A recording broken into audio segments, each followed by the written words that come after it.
Bonjour les amis, c'est Gégal. Alors aujourd'hui, j'ai besoin de vous démontrer que les hiéroglyphes, pour être bien traduits, c'est pas facile. Alors ça va être une vidéo courte, mais surtout regardez-la jusqu'au bout pour que vous compreniez bien la richesse et la complexité des hiéroglyphes, car oui, hélas, ça suffit pas d'apprendre l'alphabet, la transcription, etc.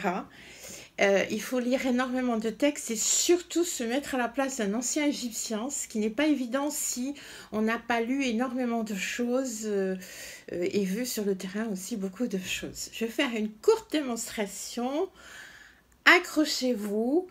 À l'avance, je vous dis excusez-moi pour mon écriture d'hiéroglyphes parce que j'écris comme un médecin écrit les ordonnances médicales, c'est-à-dire très mal. Je suis très mauvaise en dessin, etc. Mais tout va être très clair et vous allez comprendre pourquoi à la fin de cette vidéo, ça s'appelle le soleil dans la bouche des anciens égyptiens.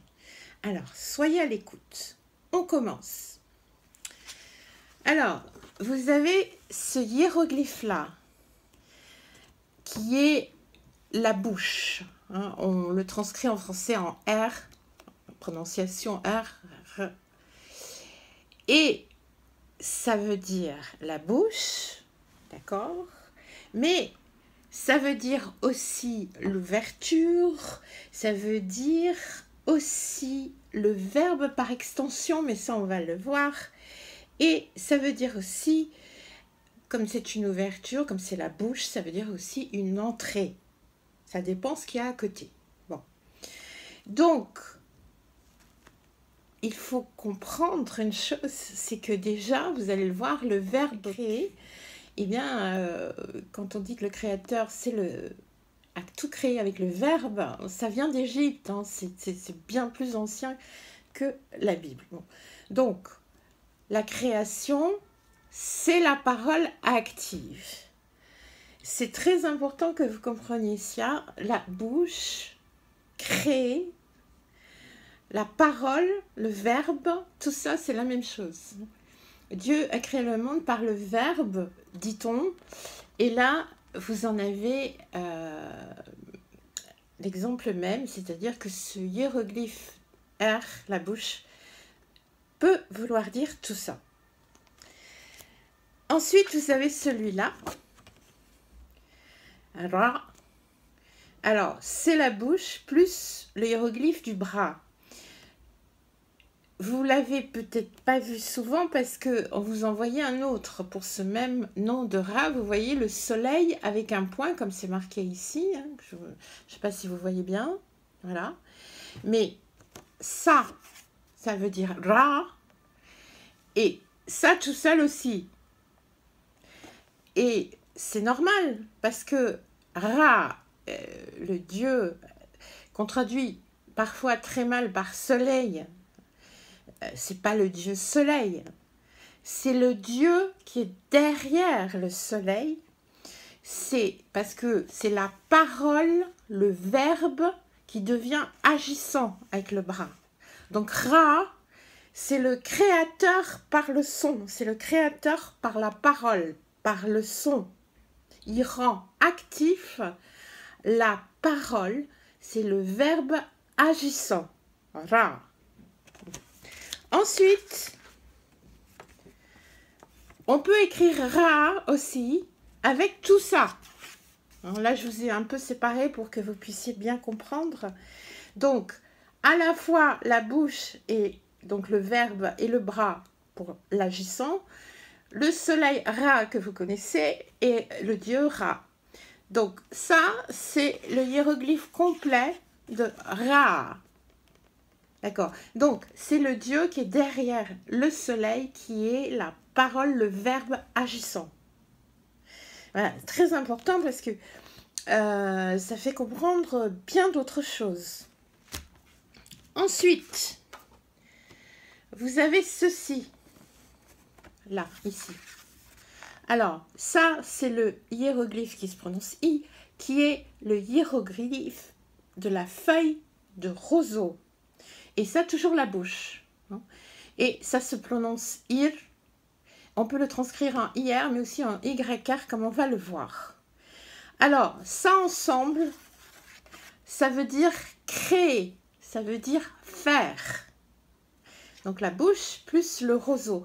Le roseau, avant je crois que c'est la 5e dynastie, était remplacé par l'aigle. J'ai très mal dessiné, hein, parce qu'on dirait qu'il a un bec tout noir. Il n'a pas un bec tout noir, l'aigle. Donc dans les anciens textes, vous pouvez le trouver comme ça. Mais vous pouvez le trouver aussi avec la bouche et l'aigle qui est là. Bon, c'est ir. Toujours avec la bouche, le verbe. D'accord? Donc c'est faire, créer. J'espère que vous voyez bien. Et maintenant, la chose absolument fantastique, c'est que ir, qu'on vient de voir, hein, qui est donc faire, créer, c'est égal à ça, qui se prononce pareil, ir. Ir, ir. Ça, c'est l'œil.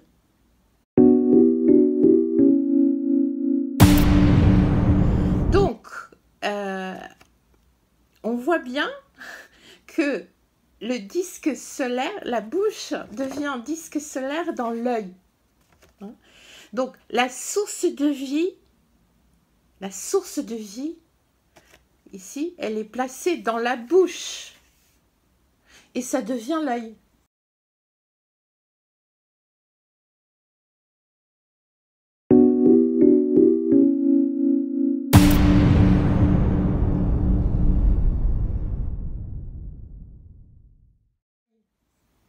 C'est extraordinaire quand même. Hein. Faut réfléchir à tout ce que ça veut dire par derrière. Hein. Donc la bouche, avec la source de vie à l'intérieur, ça devient ça et ça devient l'œil. Et l'œil, c'est égal à ça, c'est-à-dire le soleil dans la bouche. Hein. Donc le soleil dans la bouche des anciens Égyptiens, c'est l'œil.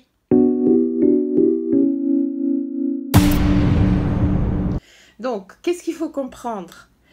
Le verbe émané par la source de vie Ra, hein, via le soleil, donne l'œil, c'est-à-dire nous permet d'observer la création. Bon. Je ne sais pas s'il y a des physiciens chez vous, mais tout ce qui concerne l'électromagnétique, etc., nous permet d'avoir un cerveau qui fonctionne et donc de voir. Et quand on connaît l'influence du soleil sur l'électromagnétisme de la Terre, on peut comprendre le lien. Bon, donc c'est très important que vous compreniez que quand un ancien Égyptien il voit un œil, il ne voit pas tout ce qu'on raconte aujourd'hui comme bêtises influencées par des tas de choses, des tas de mouvements. L'œil, à la base, c'est extrêmement sacré, c'est extrêmement clair. Hein, c'est la réflexion de la création de Dieu. Bon. Vous pouvez aussi voir dans certains textes et dans certaines fresques, comme ici dans la tombe de Ramsès IX, à l'intérieur de la bouche ou du soleil, voir ici justement le hiéroglyphe de verbe, du verbe. Donc c'est bien le verbe dans le soleil. Et c'est toujours référence à la création de Dieu.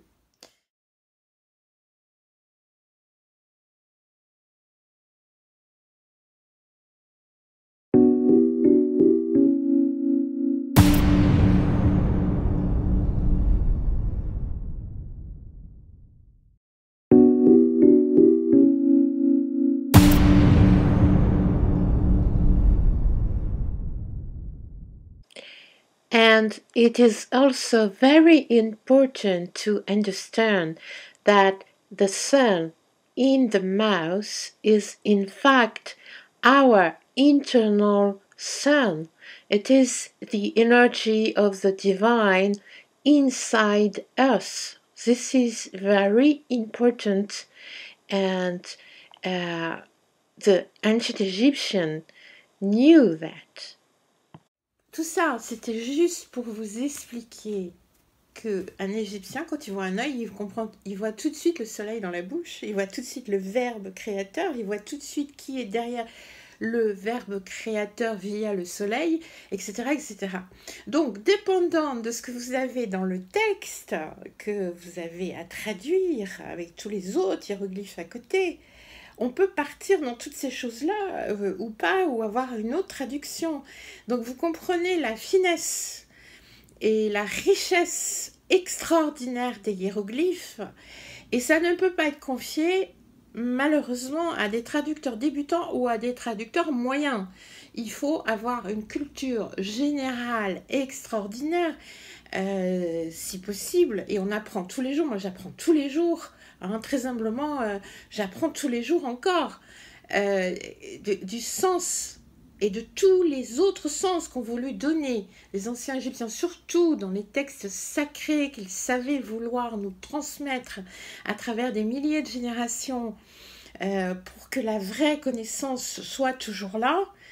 C'est super important de comprendre tous les sens derrière un seul hiéroglyphe, et aussi comment on l'agence, avec quoi et pourquoi, et qu'est-ce qu'il y a derrière, etc.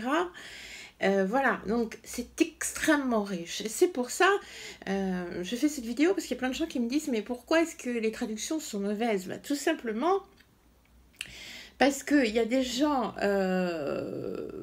très méritants par ailleurs, hein, parce qu'ils passent peut-être leur vie à traduire des textes. Simplement, ils ont appris une façon de traduire qui est très livresque, mais livresque dans le dictionnaire, enfin, vraiment comme ça.